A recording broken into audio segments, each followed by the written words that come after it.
refrigeration system. Some people have been interested in how we keep things cold, so we thought we would show you our high-tech refrigerator. This is our ice box.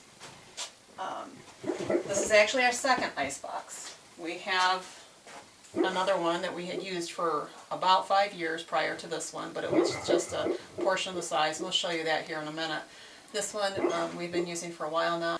This ice box is over 100 years old. We found it on Craigslist, and it was actually in the same original building that it had been in since it was originally purchased. It was in an old elevator, so it was exposed partially to the weather because the elevator at some point in time had been replaced, had the full doors replaced with just, for some reason, with chain link fence, so it was exposed to all types of element on its sides, and we had to bring it home. Mr. Amazing redid it for us, and so this is what we use. It's very, you can zoom in here. It's very complicated, as you can tell. We use either frozen water bottles. Those we have to use, obviously, when the weather's not freezing outside. We have not tried it yet. Well, this was our first winter with this one. We will try 5-gallon buckets next winter. Our winter was really mild this year, and it was just really inconsistent temperatures. It would be below freezing, and then it would warm up, and we just stuck with the ice bottles. But these are 48 2-liter bottles, and obviously we have room for about another 20 up there. It stays good and cold.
Smaller ice box, which held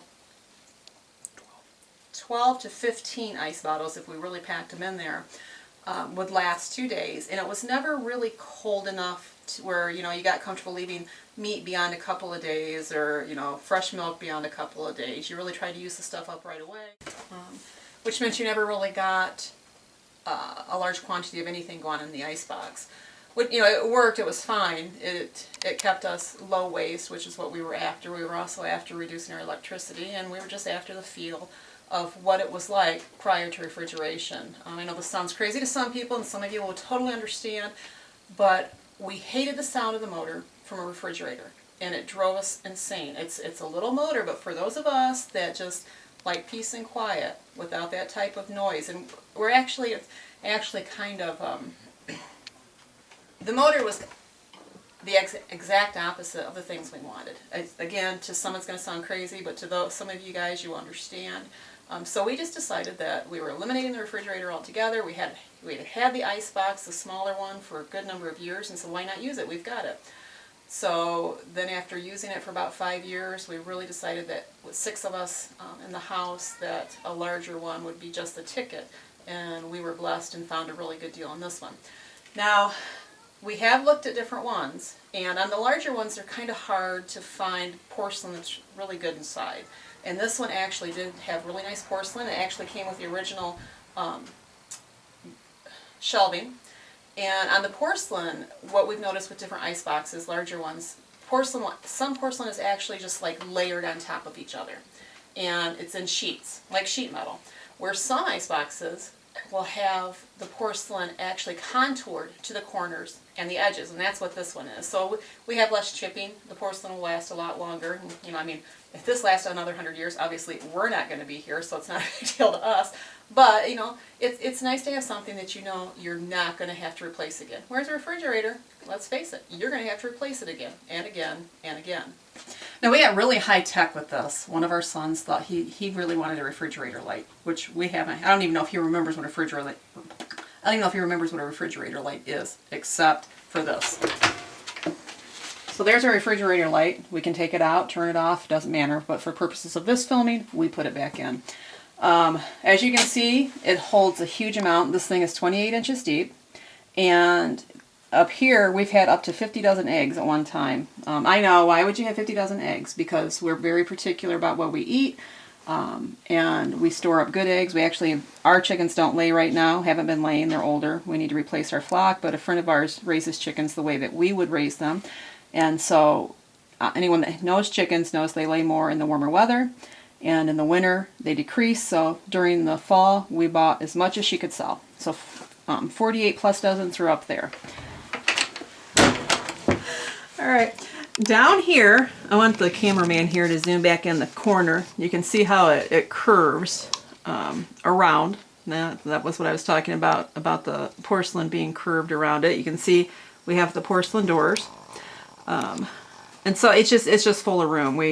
When our goats are dried up, we have to travel quite a ways in order to get milk that we will drink, and we have once a week, and we have to store a lot of it. So we actually take, can you get the plastic tote down there? Mm-hmm.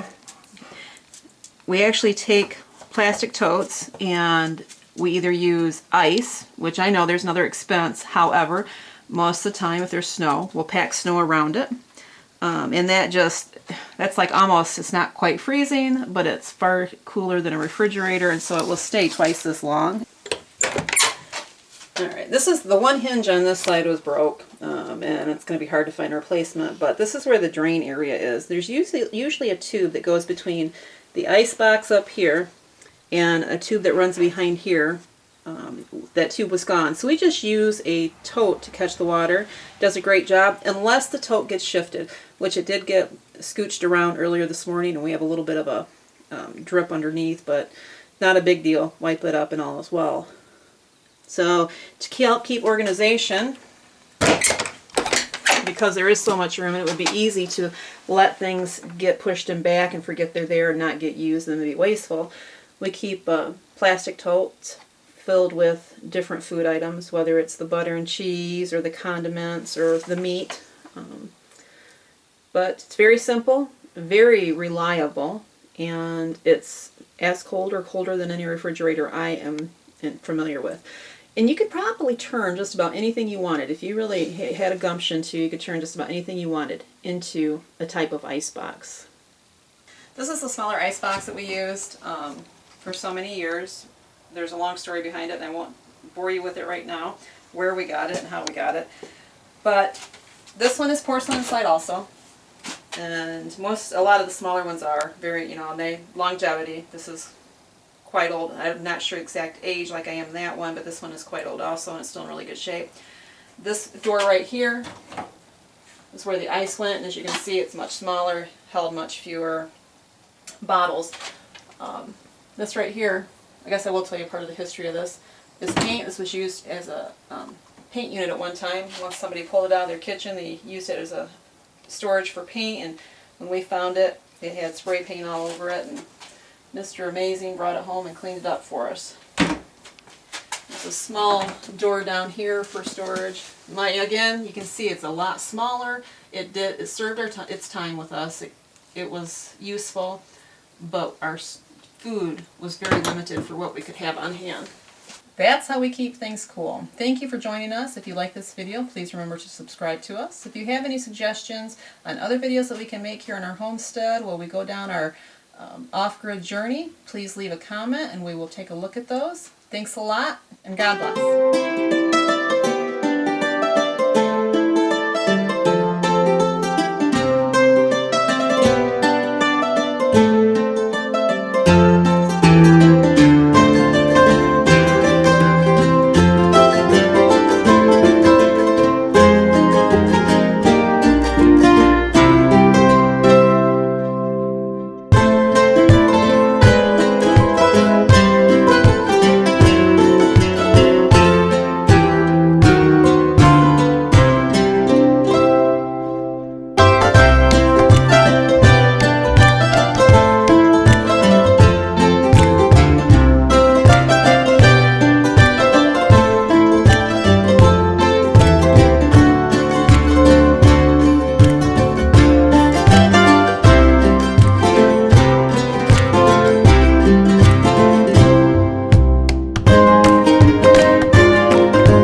RJ, grab a glass of milk for me, please. Okay.